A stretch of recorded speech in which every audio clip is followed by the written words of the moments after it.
Cavalier TV, Coach Speid here with Jawan Parchment. Not the way you would want to start the game. Portmore had the better play in the first half. Tell us what went wrong for Cavaliers.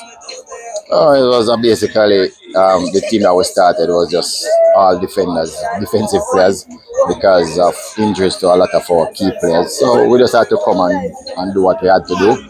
Eventually, we made some changes and were able to play a much better second half. One thing with Cavaliers, though, that a lot of people will look at is that you have a fighting set of young players. Tell us about their spirit going into games and so on. Our spirit is always to try and win the games. I thought we probably should have based on the amount of chances on both ends, but we just didn't make use of them. I still think we're suffering from some fatigue and then the holidays and the fatigue coming from 5 games in 14 days. So we have to just look at it one week at a time and just get ready for next week. And hope some of the players come back. Is it only the fatigue why we see a small amount of players coming out today for Cavaliers? Fatigue and injuries. We have a lot of injuries with most of our top attacking players. So we have to try and nurse ourselves through that period, which is what we're doing. But we don't feel too bad with the results. It's our away game, and we're able to still draw. And the second game in the second round, and we have 4 points. It's still a good showing so far. So all we're trying to do now is to take it. One game at a time. We just go focus now for Waterhouse next week and hope that we get a couple of players return to our fold and we should be okay.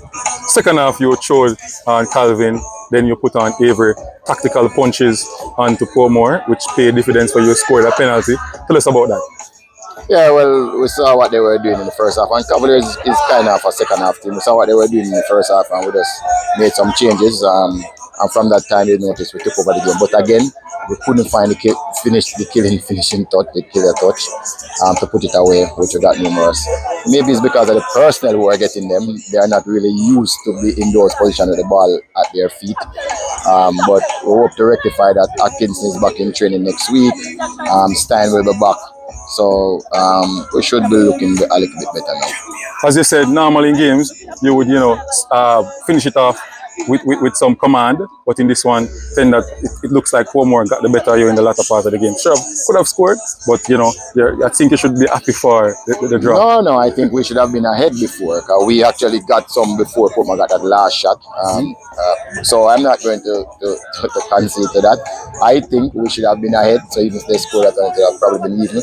But as I said before, sometimes you have to be comfortable. This is Portmore United, 7-time champion. It was never going to be easy. We only came with 15 players, so we couldn't even fresh up the team any more than 2 changes that we make. And sometimes that's the way it goes. Thanks, Coach Speid, and looking forward to see the next game with you and Waterhouse. You're welcome.